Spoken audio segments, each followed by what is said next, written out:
Well, did you give him 5,000 though? No, I gave him 750,000. You never gave me 5,000. At one time, I gave him 5,000, but I gave him 750,000. Well, why you give him 5,000? Because I set him up to do a deal to where I could control the deal, make the deal what it should be. Because I knew if he had the leverage, he would go in there and sell both of us out. So he wasn't able to do that because of the way I structured the deal. But then when we went in the building, I took 800, he took 700,000. Now the reason why it went down to 700,000 is because when I gave him 750 and I took 750, he owed me 50,000. So why he owed you 50,000? For all the money that I was spending until he got the deal. Oh, okay. But I think even that's way down the line. There's so much stuff that's missing. Now I gave 15,000 to a cop. It was a cop managing them. The cop took the money and never gave it to them. So technically, they were sitting there like, well, where's the money? So I fly them out to come to meet me. And what was that? In Atlanta. They recorded with me. They came back. They acting like everything is cool. When they came to Atlantic City, it's Fivio, it's D-Sav, it's JD. And it's the manager, the guy who was a cop. When I'm leaving out to go back to the city, D-Sav says, yo, Mase, when we going to get that money? Or I think it was Five. He said, when we going to get that money? I said, I gave him the money. When they looked out the door, the nigga was gone. He was gone. He was like a ghost? He left. He drove off. So then we had to figure out a way to get them back. So me in the other room, I'm thinking a nigga just finessed me out of the money. So that's why he said he didn't see me. If you go in a hotel and you give niggas 15,000 and then a nigga say, yo, Mase, where the money at? And then he says, man, it's gone. That's going to make it funny money. Right or wrong? Right. Yeah. Was they getting paid? No, this not is at when this. they early in the game. This is when they first. Oh, so you was doing a promo, John, but was you getting paid? Because usually they do promo runs. No, I wasn't. I'm just making sure, Mase. I wasn't getting paid. Because sometimes, there's no, you had to call somebody to even get them on the show with other great artists. You know what I'm saying? I'm just making sure, but a lot of artists that did promo runs, but they wasn't. They wasn't. Right, he's saying they wasn't at that them. stage yet. Right, nobody. Let's put the record out and see what it does. So he comes back with the record Big Drip. We go up to the label. We're standing in front of Def Jam. Everybody is out there. It's raining, all of that. He start rapping after I talked to Alvon. He's like, yo, Mase, what's up? What you doing?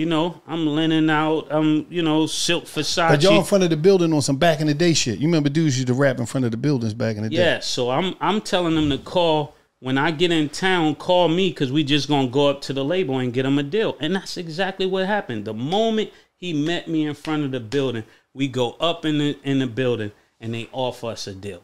So he had to make a video so you go in there and rep him? To close the deal, for them to even put something in writing. Who gave the deal? Who was the deal? That was, what's the dude with Eminem? Paul Rosenberg. Paul Rosenberg put something in writing. So when he says he ran up all the numbers on his own, I just want to show you the paperwork so you can say everything he said was incomplete. It was totally incomplete. So this is Def Jam, and this is Fivio. I can't make this up. This is Def Jam.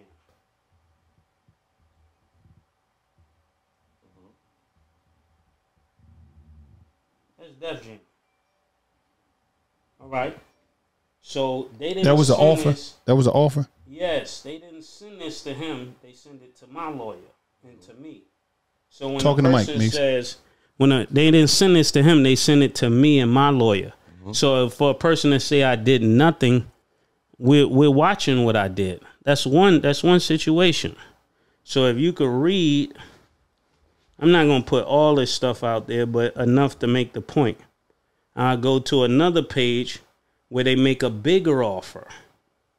So all of this is happening on the timeline while he's going night to night to different clubs through Alvon and Shampoo and different people working the record while they're saying, oh, Mase had nothing to do with this. So let's go back even to Alvon. It's just so much stuff. I'm trying not to, and I'm kind of unsettled because it's just a lot that he lied about. And I want to make sure that I get this right because it's on camera. But you seen the offer there, Gil. Yeah. Okay. All right. That was the offer. How did they get to the 750? Yeah, that's what I'm trying to figure out. Okay. Let's call Tubby. Matter of fact, that's a better way to do it. Let's talk to the guy who actually gave me the money that caused me to give him what label, for those who don't know, what label Tubby? Columbia. Columbia. All right. Okay. Let's call Columbia. Let's call Tubby.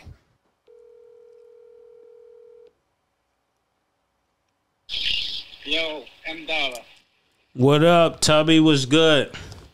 What's good with you, my nigga? They got me under pressure up here at $1 million worth of game, and I'm kind of nervous all through the beginning because I kept wondering, what if Tubby doesn't pick up this phone? Because you're the anchor to all of this. He's saying he only got $5,000, and I said I gave him $750. Do you mind going through this conversation so they can understand? Let's get to it. All right.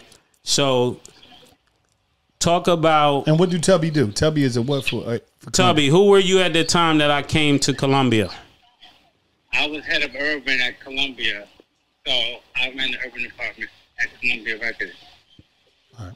So he ran the urban department. So Tubby, where me and Tubby go back is Tubby used to, before he became super big time, he used to do Bad Boy Street Team. Okay. Put the posters up. Yeah. So then Tubby got the money up for us because Tubby said, what does it take for you to bring Fivio to me? This is what he asked me. I said, Tubby, we'll fly out to L.A. Tubby, you tell them. I ain't got to tell them. They want to hear you. So how the story goes is, I think Fivio had F Jam and I want to say Epic. He had two offers from them. And we felt like we was getting a runaround, but when I found out Mase had the contract, so Mase had the final decision on say where that deal goes, because he was the furnishing company. So Mase flew to LA. We sat down, and I said, "What does it take to take it off the table?"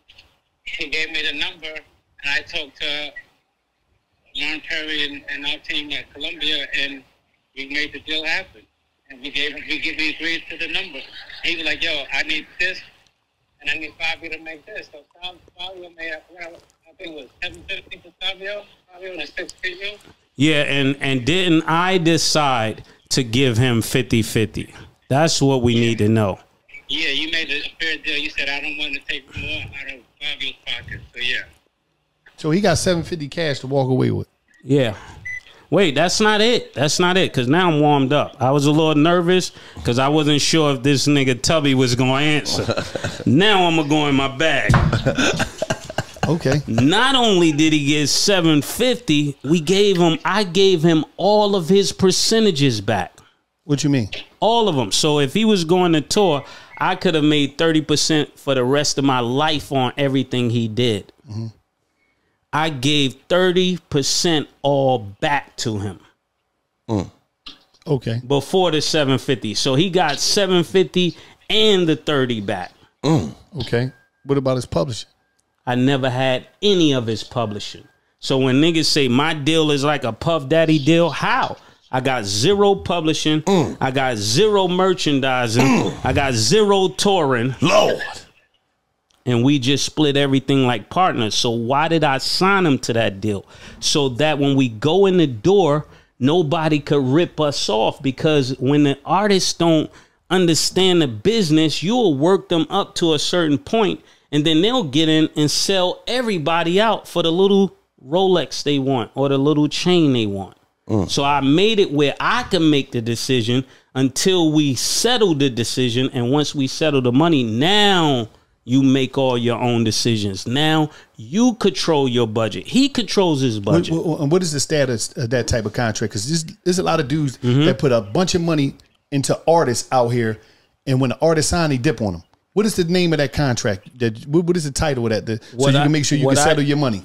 What I did was I just signed him as an artist in a group, but I put it where all the terms was on my side where I could make the decision. The decision maker within the contract. So when I make the decision, I would have money and masters.